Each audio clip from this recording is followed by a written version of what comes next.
네, 다시 돌아왔습니다. 우리 친구들 화장실도 다녀오고 물도 마시고 또 밀린 답장들도 해주고 다시 자리에 앉아서 선생님 수업 기다리고 있죠. 앞부분에 했던 게 굉장히 짧은 시간이기 때문에 여기 수호지기까지 꼭 오늘 해야 돼요. 진도 때문에 어쩔 수 없는 점, 그리고 최대한 선생님이 어렵지 않게 가르쳐 줄 테니까 우리 어차피 친구들 이거 1학년 때 배운 거잖아요. 그러니까 2학년 때는 어차피 배웠어, 그냥 대충 듣자 이런 마음이 아니라 그때 맞아 이런 거였지, 맞아 이렇게 다시 상기시킨다는 마음으로 이 수호제기를 잘 들어줬으면 좋겠습니다. 알겠죠? 네! 자, 수호제기를 봅시다. 작가가 누구죠? 그렇죠. 정약용이라는 조선 후기 실학자죠. 이 조선 후기 실학자인 정약용이 자신의 삶을 되돌아보고 깨달은 바를 밝힌 한문수필입니다. 그게 바로 수호제기예요. 자, 여기 수호제기의 제목을 한번 봐볼까요? 보면은 여기 한자가 있죠. 이 한자에서 이제 수, 여기가 수겠죠. 이 수는요, 지킬 수입니다. 지킬 수. 글씨가 너무 두꺼운 것 같아요. 여기는 지킬 수입니다. 그리고 이 오는요, 나오예요. 나오. 내 자신. 마인. 나를 뜻하고, 그 다음에 여기는요, 재개할 제입니다. 선생님 잘못 쓴 거 아니에요? 재개가 무슨 말이에요? 재개라는 뜻은요, 뭔가 마음을 깨끗이 하다 라는 뜻으로 정진한다, 다듬는다 이런 말이에요. 그래서 지킬 수에 내오에 재개할 제. 그리고 이 기는 이제 많이 봤죠? 어떤 거야? 그렇지, 기록할 기죠. 기록할 기. 그래서 우리는 이 기 부분에 대해서 좀 배워봐야 돼요. 이 기는요, 선생님이 정리를 해줄게요. 이 기는 사건이나 경험을 써둘까? 사건이나 경험을 기록해서 교훈을 제시하는 전통적인 한문 양식을 뜻합니다. 그래서 이 기가 나오면은 한문 수필이라고도 해요. 왜냐면 수필은 작가의 경험이 들어가 있는 하나의 작품이기 때문에 기도 그런 거죠. 사건이나 경험을 기록해서 교훈을 제시하는 거기 때문에 한문 수필 기 이렇게 우리가 표현하기도 합니다. 독자한테 어떤 걸 준다고? 교훈을 준대요. 그러니까 교훈이나 깨달음을 준다는 거야. 그래서 이 수필은요, 바로 문학의 어떤 기능을 가지고 있다? 그렇지, 인식적 기능을 가지고 있음을 우리가 알 수 있습니다. 자, 그러면은 우리가 이 제목부터 먼저 한번 해석을 해야겠죠. 수호제기는요, 수호제부터 봅시다. 이 수호제는요, 나를 지키는 집이라는 이야기예요. 나를 지키는 집. 근데 이 나를 지키는 집을 뭐 한대? 기한대. 기가 뭔데? 그렇지, 기록이니까 나를 지키는 집에 대한 기록. 이게 바로 제목 뜻 풀이죠. 그래서 수호제기라는 이 수필 안에는요, 나가 나와요. 이 나오를 쓴 것처럼 오가 바로 내 이야기를 하는 건데, 수호제기에서는 나를 가리키는 그 자아가 두 개로 나뉩니다. 기억날까요? 맨 처음에는 현실적 자아가 나옵니다. 현실적 자아. 그리고 내 안에 있는, 그렇지, 본질적 자아가 나옵니다. 이제 기억이 좀 날라고 하죠. 이 두 개의 자아가 나타나죠. 그러면서 이 두 개는 나를 구분해 주죠. 나를 구분해 줍니다. 그러면서 이 나를 구분해 주는 현실적 자아와 본질적 자아를 통해서 어떠한 태도가 드러난다고 할 수 있겠어요? 그렇지, 반성이니까 성찰적 태도가 드러난다고 할 수 있겠습니다. 그래서 이 수호제기는요, 자신의 과거에 대한 성찰적 태도가 드러나고 있어요. 그래서 우리는 이제 이 수필을 한번 파헤쳐 보도록 합시다. 자, 들어가기 전에 계속 들어가기 전에 이러면서 쓸 게 너무 많아졌어요. 이 수호제기는요, 전개 방식이 어떻게 되냐면 그렇지, 기승전결 이렇게 나타납니다. 이 기승전결에서 기는요, 일단 시상을 일으키죠. 내가 어떤 글을 쓸 건지 이런 거에 대한 시상을 불러 일으킵니다. 그리고 승으로 가면은 이제 내가 말하고자 했던 시상, 그 시상에 대해서 발전을 시키고, 이제 전 단계로 가면은 장면과 시상을 새롭게 전환시키기도 하지요. 그리고 마지막 결말이란 뜻으로 이제 전체를 묶어서 마무리를 하는 단계로 이루어집니다. 기승전결, 시에서도 많이 쓰이는 전개 방식이죠. 그래서 맨 처음에 이 부분은 뭐라고 시작하겠어요? 그렇죠, 기. 우리 친구들도 이렇게 기를 크게 한번 써두도록 합시다. 그럼 선생님이 기부터 한번 읽어볼게요. 잘 보이죠? 수호제라는 이름은 큰 형님이 자기 집에 붙인 이름이다. 나는 처음에 이 이름을 듣고 이상하게 생각했다. 나와 굳게 맺어져 있어 서로 떨어질 수 없는 사물 가운데 나보다 더 절실한 것은 없다. 그러니 굳이 지키지 않아도 어디로 가겠는가? 이상한 이름이다. 여기까지. 이게 바로 키예요. 여기 정약용이 했던 말 있죠. 큰 따옴표 있는 부분을 한번 묶어볼까요? 수호제라는 이름은 큰형님이 자기 집에 붙인 거래. 근데 되게 이상하게 생각한 거야. 수호제잖아요. 나를 지킨다라는 의미인데, 나라는 존재는 나와 굳게 매여져 있어가지고 서로 어차피 안 떨어져. 근데 왜 지킨다는 거지? 굳이 지키지 않아도 될 것 같은데? 라고 생각을 한다는 거죠. 그러면서 수호제라는 이름에 대해서 의문점을 제기하기 시작을 하죠. 선생님이 여기 수호제 여기 이름에다가 일단 밑줄 한번 치도록 할게요. 그리고 여기 묶은 거 어떤 부분이야? 그렇죠. 일반적으로 우리 생각할 때 수호제라는 말을 우리도 이해하기가 조금 어렵잖아요.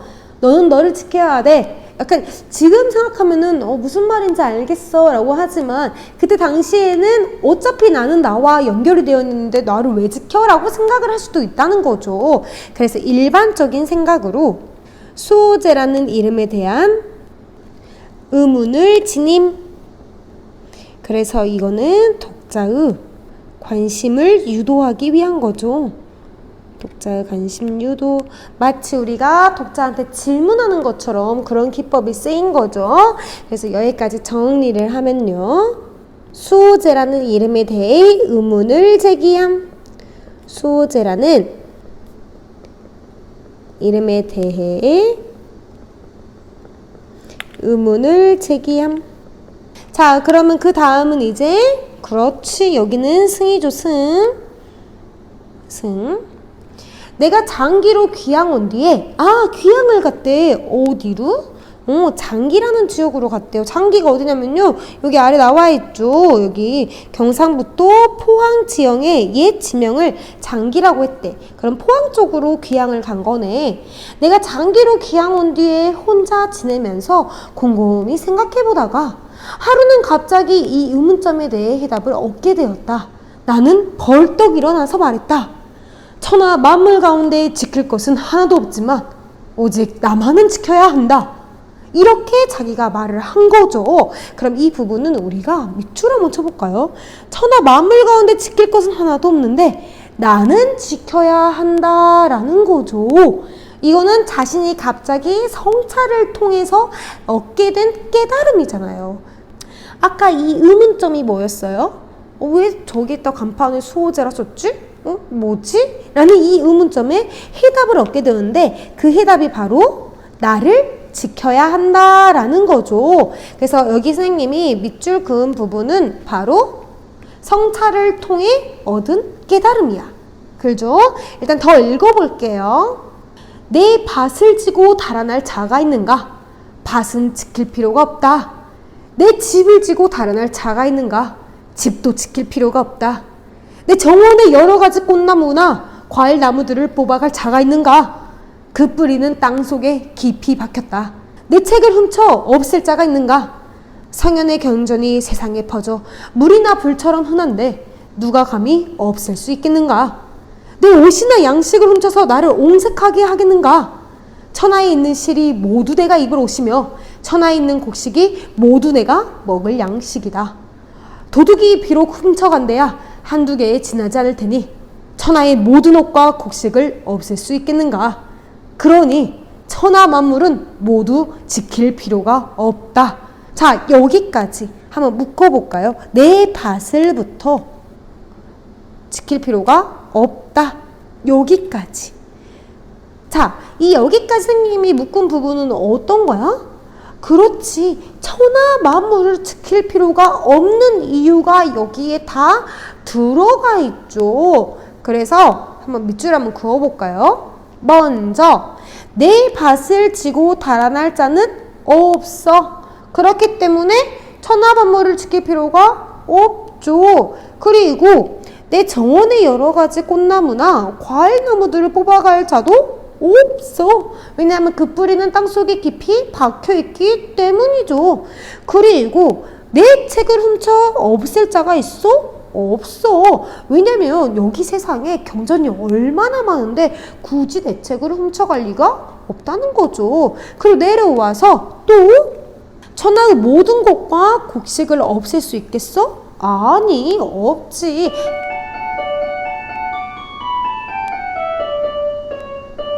선생님 깜짝 놀랐어. 천하에 있는 실이 내가 다 입을 거야. 그리고 여기 있는 곡식 내가 다 먹을 거야. 근데 이런 걸 또 누가 다 없앨 수 있겠어?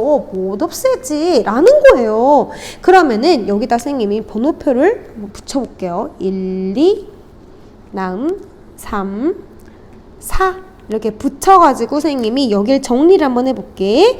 1부터 4의 이유로 뭐 한다는 거야? 천하 만물은 지킬 필요가 없다는 거죠.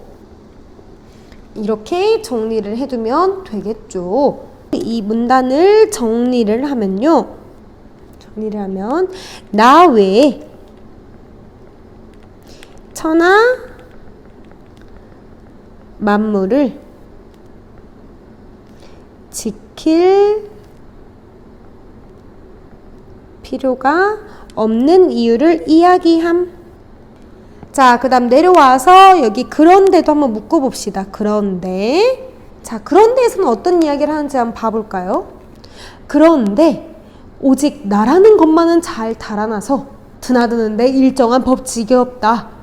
아주 친밀하게 붙어 있어서 서로 배반하지 못할 것 같다가도 잠시 살피지 않으면 어디든지 못 가는 곳이 없다. 이익으로 깨면 떠나가고 위험과 재앙이 겁을 주어도 떠나간다.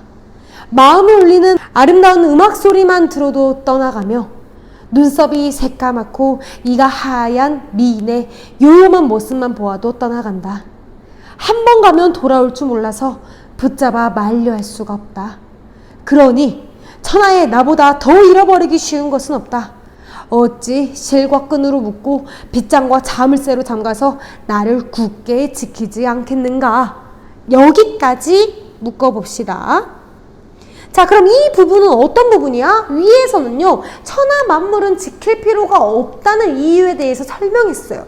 근데 여기부터는 뭐야? 나와 관련된 이야기가 나온 부분이죠. 그렇지만 나는 천하 만물과 다르죠. 어떻게 해야 돼?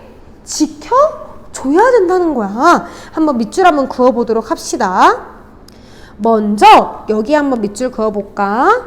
오직 나라는 것은 잘 달아난다는 거야. 그래서 드나드는데 일정한 법칙도 없어.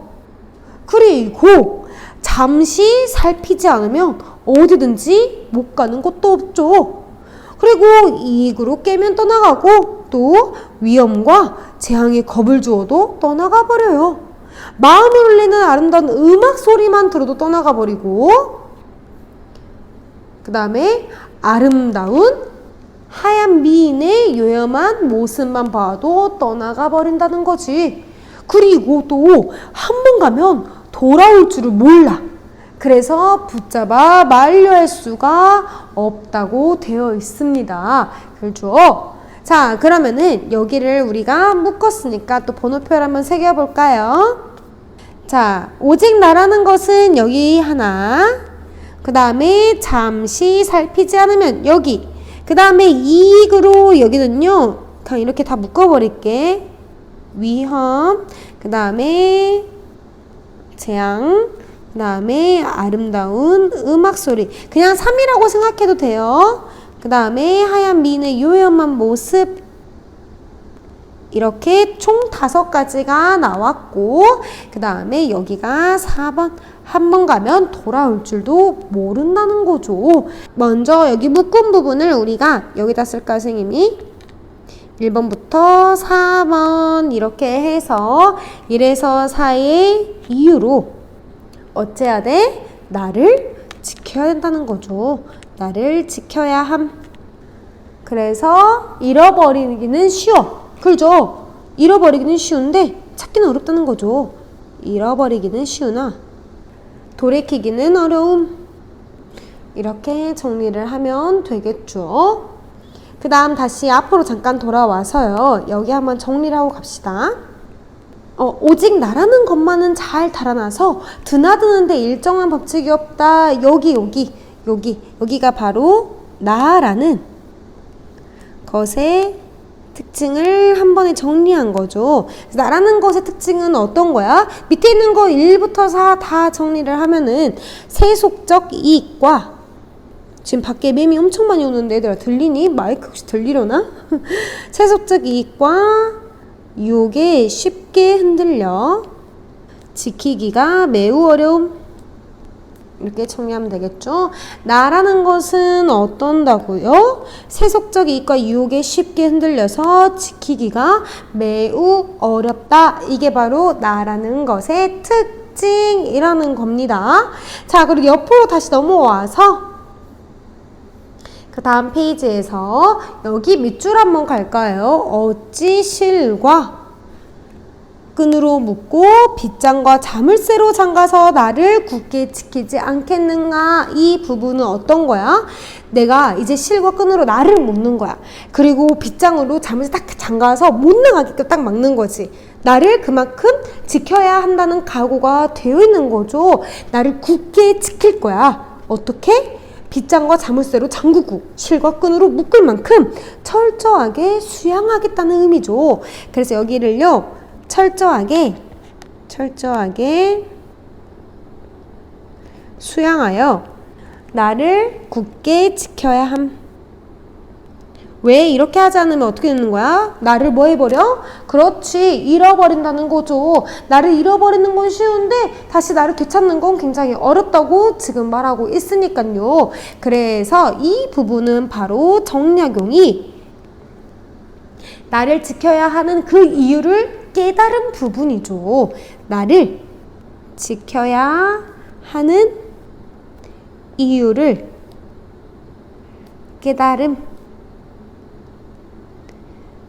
그럼 다시 20쪽으로 넘어오면요. 바로 옆에 보잖아? 그럼 선생님이 여기 밑줄 그은 거 있어. 여기 보이니? 천하 만물 가운데 여기 보이죠? 천하 만물 가운데 지킬 것은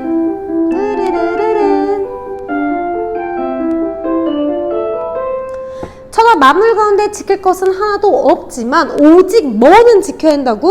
그렇지, 나만은 지켜야 한다는 것이죠. 그럼 이 나는 선생님이 아까 말했던 여기 자아 2개 나왔다 했잖아요. 현실적 자아와 본질적 자아 나왔다 했죠. 그럼 이 나는 어떤 자아에 속하는 거야? 그렇죠, 얘는 본질적 자아인 거죠. 본질적 자아. 그래서 이 본질적 자아는 바로 순수하고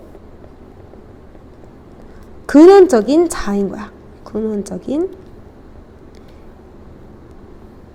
그래서 이 나를 지키는 이 나는 바로 본질적 자아인 것이고, 자, 만물 가운데 지킬 것 하나도 없고 여기 밑줄 친 부분 바로 내가 성찰을 통해 깨달은 거죠. 어떤 걸 깨달았냐? 바로 나의 본성을 올바른 상태로 지켜야 한다는 거니까 유지해야 함. 성찰을 통해 깨달은 거는 나의 본성을 올바른 상태로 유지해야 한다는 것을 이 작가가 안 거죠. 깨달았다. 그래서 인식적 기능이 드러난 부분이죠. 자, 그럼 일단 우리는요, 나만은 지켜야 한다 해서 나가 본질적 자아라는 걸 알았어요. 그럼 여기까지가 승이기 때문에 그 다음 전에서는 이러한 자아들이 나와서 더욱더 비교가 되겠죠. 현상적 자아와 본질적 자아의 이야기가 나오는 부분이 바로 전 단계일 거고, 그리고 이제 전 단계에서는 어떤 게 나오겠어요? 이 본질적 자아였던 나를 잃고 살았던 과거의 삶을 반성하는 부분이 바로 전 단계에서 나오겠지요. 그러면은 우리는 21쪽에서 이 부분에 뭐라고 쓰면 됩니까? 그렇죠. 전이라고 쓰면 되겠죠. 한번 볼까요? 나는 나를 잘못 간직했다가 잃어버렸던 자다. 여기에 나가 두 개가 나왔어요. 그 말은 그렇지, 현상적 자아와 본질적 자아, 나가 있다는 거죠. 그럼 나는 나를 잘못 간직했다. 여기서의 본질적 자아는 앞에 있는 나일까, 뒤에 있는 나일까? 그렇죠. 뒤에 있는 나죠. 그럼 이 나를 선생님이 동그라미를 하겠습니다. 그리고 얘는 본질적 자아예요. 그리고 이 앞에 있는 나는 세모 칠게요. 이 나는 그렇지, 현상적 자아. 아까 선생님이 본질적 자아 써줬죠. 순수하고 근원적인 자아라고. 이 현상적 자아도 선생님이 써줘야겠죠. 세속적이고 나약한 자아고, 이렇게 해두면 되겠죠. 그럼 현상적인 자아는 본질적인 자아인 나를 잘못 간직했다가 잃어버린 적이 있다는 거. 여기도 한번 노란색으로 우리가 밑줄 한번 그어줘야겠죠. 계속 한번 읽어볼게요. 어렸을 때 과거가 좋게 보여서 10년 동안이나 과거 공부에 빠져들었다. 그러다가 결국 처지가 바뀌어 조정에 나아가 검은 사모관대의 비단 도포를 입고 12년 동안이나 대낮에 미친 듯이 큰 길을 뛰어다녔다. 그러다가 또 처지가 바뀌어 한강을 건너고 문경세제를 넘게 되었다. 친척과 조상의 무덤을 버리고 곧바로 아득한 바닷가의 대나무 숲에 달려와서야 멈추게 되었다. 이때에는 나에게 물었다. 자, 여기까지. 자, 그러면은 일단 맨 처음에 나왔던 이야기는 어떤 거야? 이 정약용이 맨 처음에는 과거 시험이죠. 벼슬길이죠. 그게 좋게 보여서 10년 동안이나 과거 공부를 한 거예요. 근데 그러다가 결국 처지가 바뀌었대. 이 처지가 바뀌었다라는 거는 어떤 의미야? 말 그대로 장원급제를 한 거죠. 그러니까 과거에 급제하여 라고 정리를 해두고, 조정에 나아가서 검은 사모관대는 옛날에 벼슬아치들이 입던 옷과 모자를 말해요. 그리고 비단도포를 입고 12년 동안이나 대낮에 미친 듯이 큰 길을 뛰어다녔대. 그 말은 또 여기 큰 길, 어떤 길? 말 그대로 그렇지, 벼슬길. 그 12년 동안 벼슬길만 한 거지. 정치만 계속 한 거예요. 근데 그러다가 또 뭐 된 거야? 처지가 바뀌었대. 이 처지는 그럼 얘들아 뭘까? 이 사람이 어디 가게 돼? 그렇죠. 유배도 가게 되죠. 그런 것처럼 여기 나와 있는 거는 귀양을 갔죠. 그래서 귀양을 가는 처지, 귀양 가는 처지가 됨. 여기서의 처지는 귀양 가는 처지가 되어버린 거죠.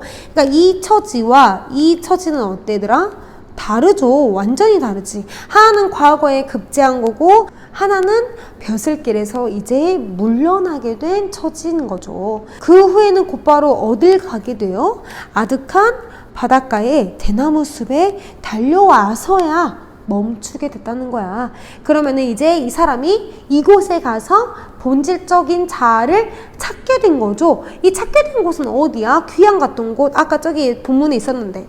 그렇지. 장기죠. 장기. 그러니까 여기가 바로 귀양지야. 귀양지. 즉 장기에 도착을 한 거죠. 그래서 여기서 바로 작가가 본질적 자아를 찾은 곳, 여기 와서야 바로 멈추게 되었다는 거야. 그리고 이때에는 나에게 물었다. 내 자신한테 묻는 거죠. 이걸 뭐라 그래? 나 혼자 물어보고 나 혼자 답해. 네 글자로. 그렇지. 자문, 자답. 그렇죠. 여기까지는 나한테 물은 거니까 자문에 해당하겠네요. 이 자문자답에서요. 물어본다는 행위는 설이죠. 설이. 물어볼 거야. 그래서 의문을 내세우는 거. 의문을 내세움. 내가 내 자신한테 물어보고 나한테 답한다는 거는 바로 깨달음의 과정을 드러내는 부분이에요. 깨달음의 과정을 드러내는 부분. 그러면서 어떤 태도를 지니게 돼? 자아도 되어 성찰적 태도를 지니게 되죠. 반성한다는 의미입니다.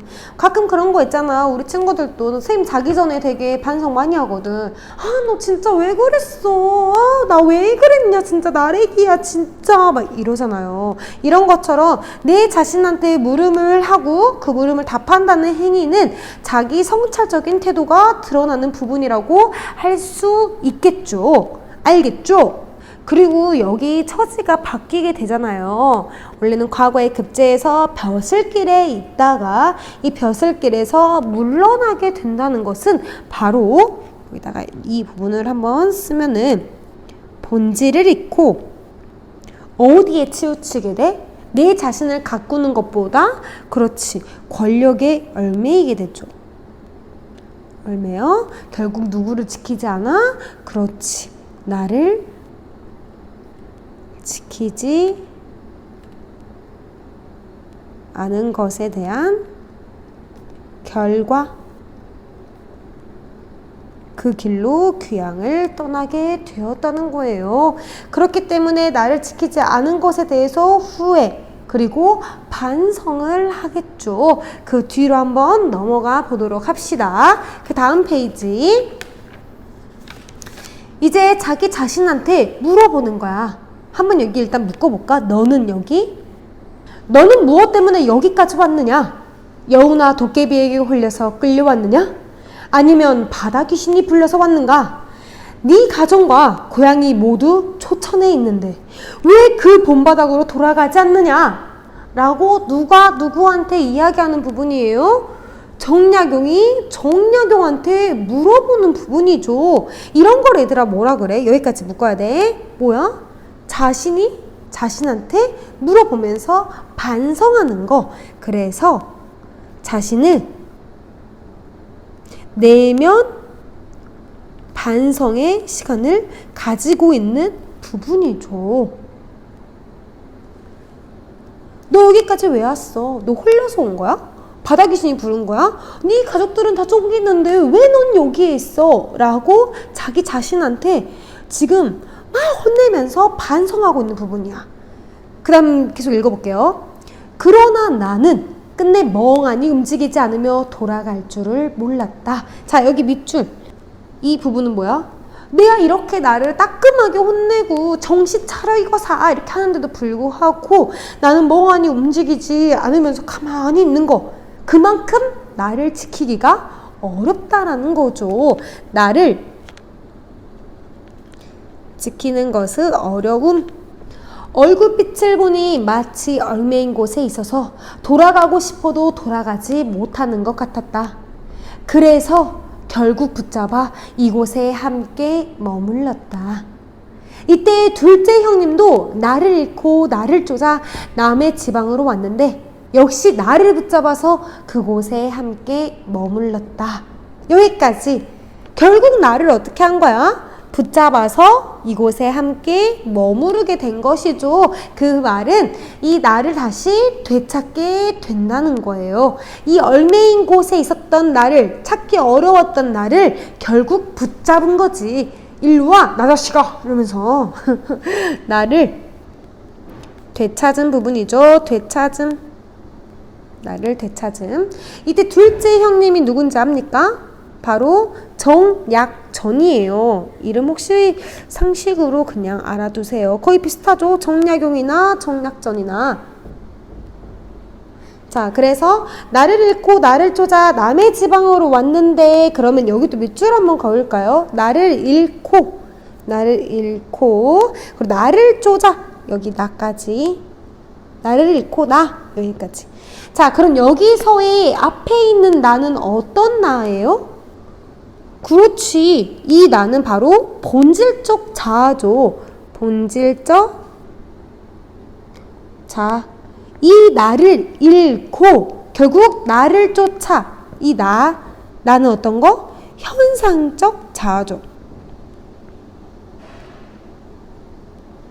그래서 내가 내 본질적 자아를 잃고 벼슬길에 오른 거야. 현상적 자아를 쫓은 거죠.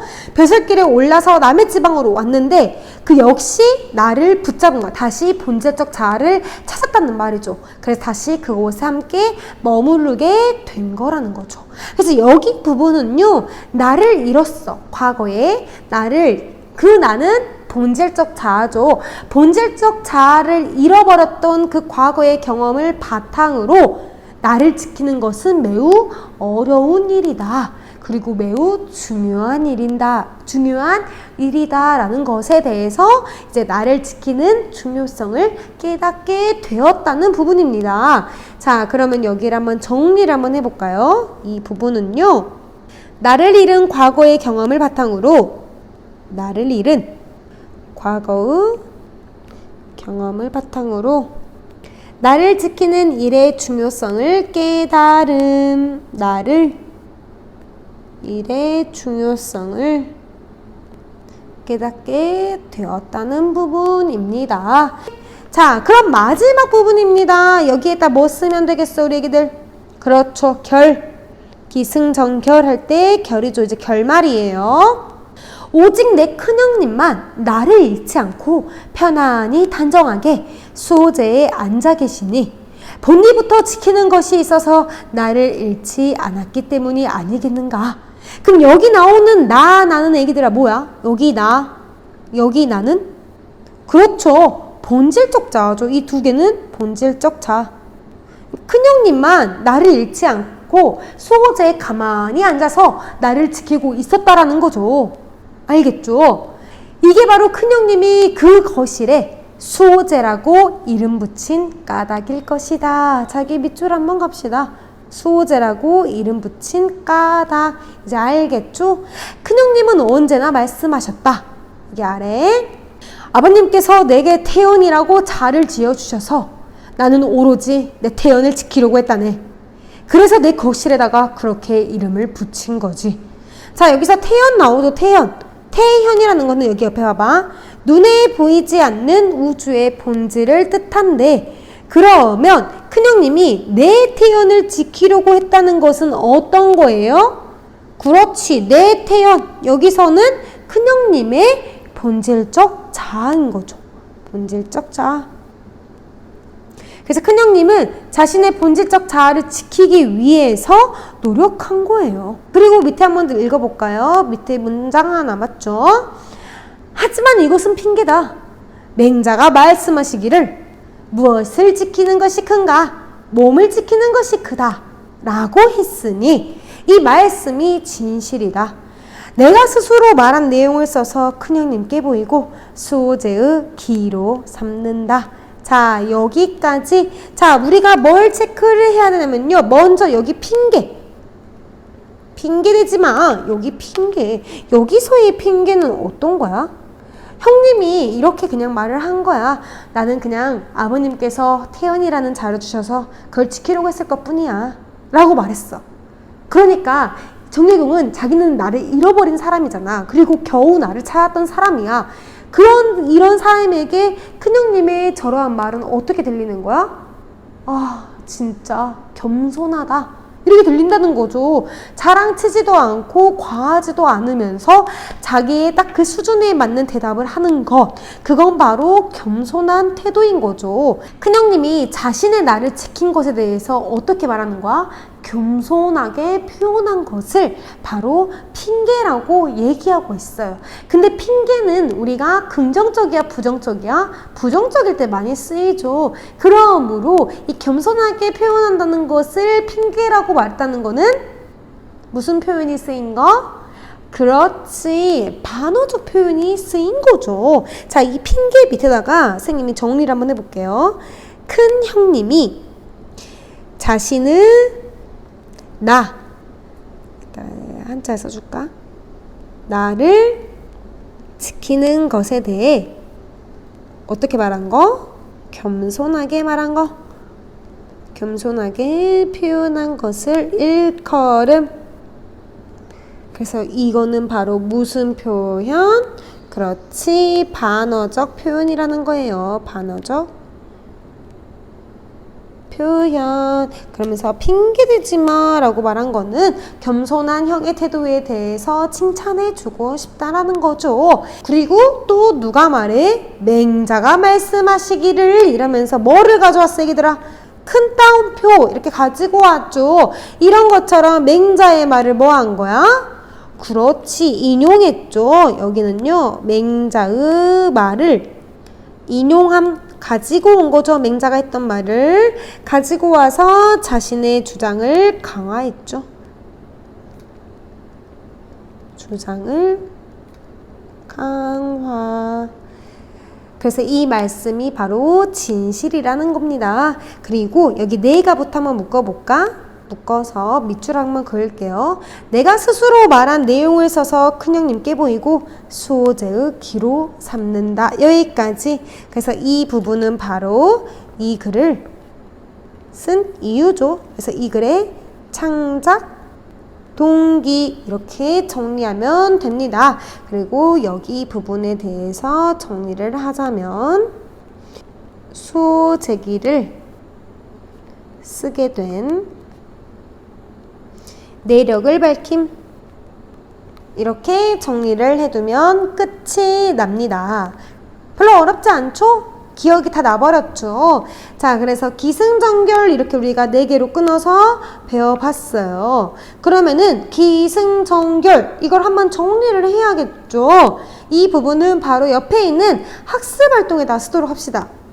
아무래도 우리 친구들이 쓸 자리가 있을지 모르겠지만 여기다가 정리를 한번 해보도록 합시다. 이거를 따로 정리하고 싶은 친구들은 포스트잇에 기승전결 따로 써보세요. 자, 맨 처음 기는요, 수호제라는 이름에 대해서 의문을 제기했죠. 그리고 승단계에 와서는 어때? 나를 지켜야 하는 이유를 막 설명을 해줘. 나를 지켜야 하는 이유를 깨닫게 되었죠. 깨달음. 그래서 나를 지켜야 하는 이유가 어떤 거였어요?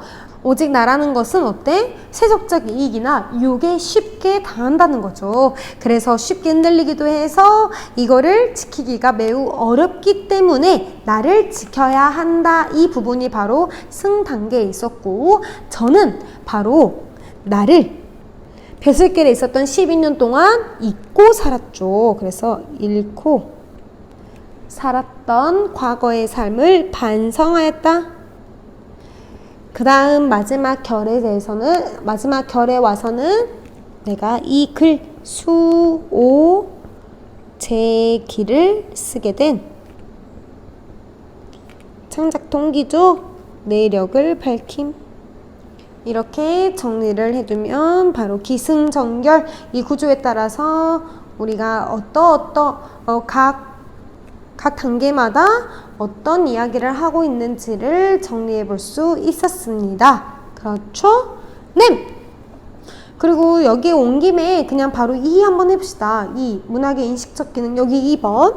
자, 문학의 인식적 기능에 대해서 나왔어요. 그래서 작가의 깨달음을 파악해보고 이제 자신의 삶과 연관지어 새롭게 인식해보자 라고 했는데 여기 정리해야겠어요.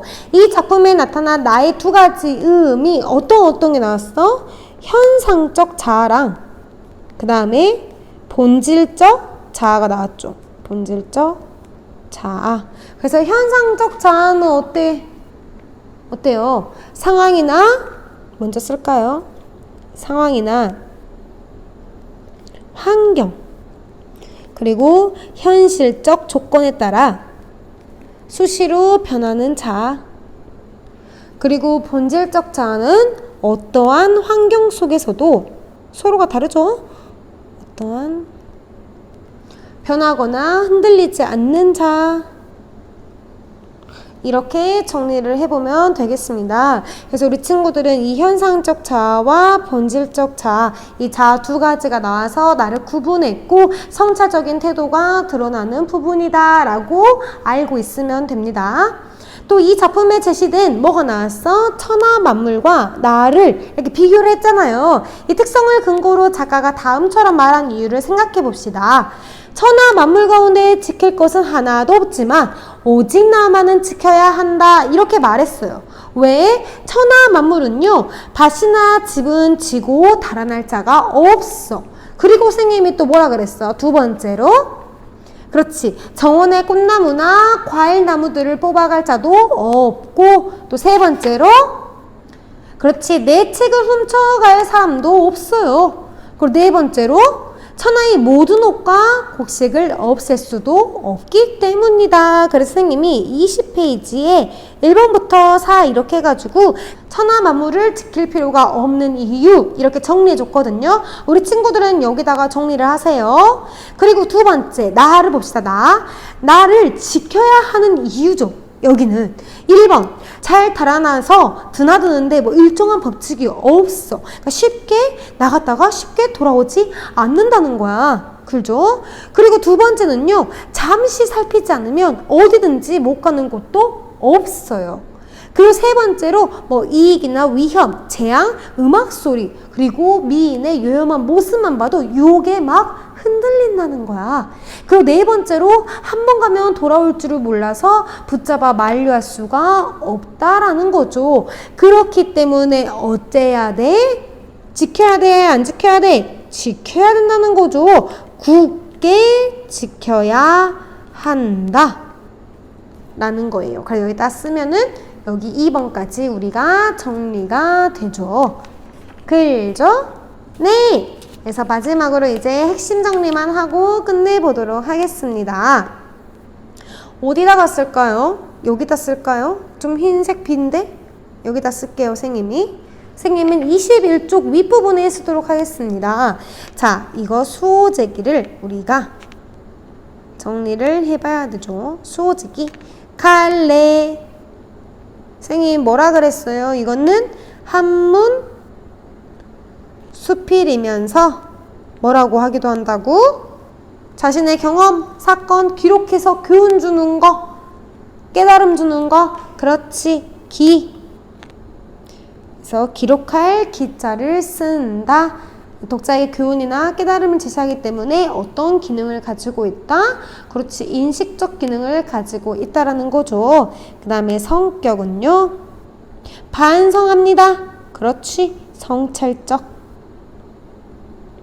그 다음에 깨달음을 주는 교훈적. 그 다음에 과거, 회상의 회고적. 이렇게 쓰면 되겠죠. 그리고 제재는 수호제라는 당호에서 이렇게 집 위에 있는 거. 여기가 바로 수호제죠. 수호제. 원래 옛날에는 이렇게 오른쪽부터 왼쪽으로 가게 썼으니까 수호제 이 부분에 대해서 당호가 바로 제재인 거죠. 그 다음에 주제. 주제는 참된다. 본질적 자아죠.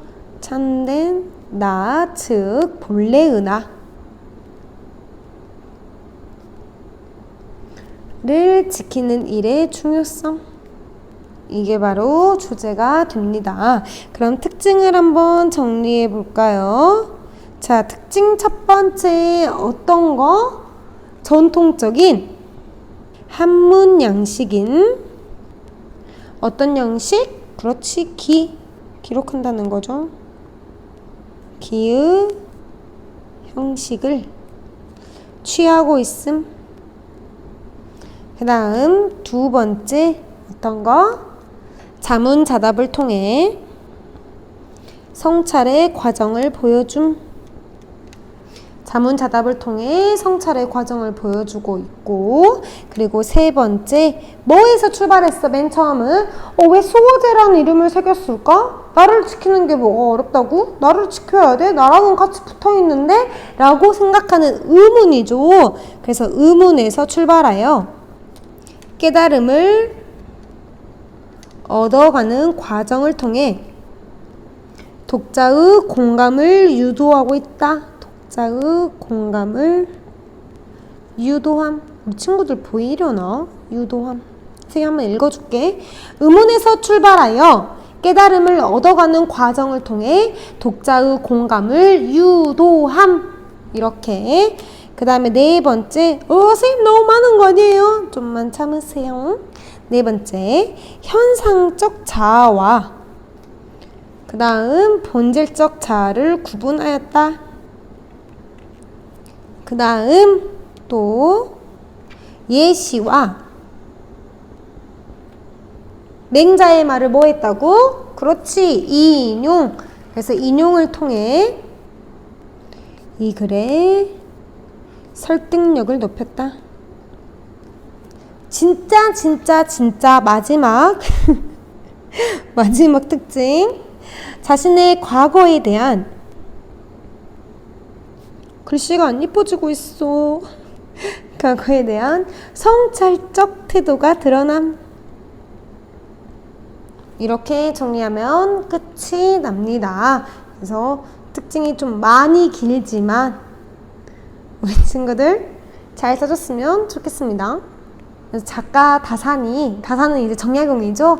이 작가 다산이 큰 형님인 정약현이에요. 아까 선생님이 둘째 형님 이름도 알려줬잖아요. 둘째 형님 이름은 정약전이죠. 그래서 정약현은 큰 형님께서 서재의 이름으로 써붙인 현판, 여기를 현판이라 그래 얘들아. 여기 이런 거를 이 현판에 수오제라는 의미에 대해서 쓴 것이죠. 이 수오제기는 사람이 가장 지켜야 할 바는 이제 외형, 외물 이런 게 아니라 뭐라고? 나라고. 나이고 나, 성품을 잃어버리면 안 된다라는 교훈을 주고 있는 수필입니다. 그래서 교훈적이고 또 자성적인 반성하는 그런 성찰적인 글이라고 우리가 알 수 있습니다. 그래서 이 수호제기는 문학의 어떤 기능이 잘 두드러지게 나타난다고요? 그렇지. 인식적 기능이 나타나죠. 왜냐? 인식적 기능은 새로운 사실을 이해하거나 깨달음을 얻기도 하는 그러한 기능이기 때문에 깨달음을 얻는 이 수호제기란 수필은 인식적 기능이 두드러지게 나타난다고 할 수 있겠습니다. 여기까지 선생님이랑 같이 공부를 해봤고요. 다음 시간에는요, 어떤 걸 할지는 알려주지 않을 거예요. 다음 시간에도 이렇게 열심히 교과서와 필기도구 챙겨서 필기 열심히 하고 선생님 수업 잘 따라와 주길 바라겠습니다. 그럼 우리 다음 시간에 만나요. 오늘도 고생했어요. 안녕.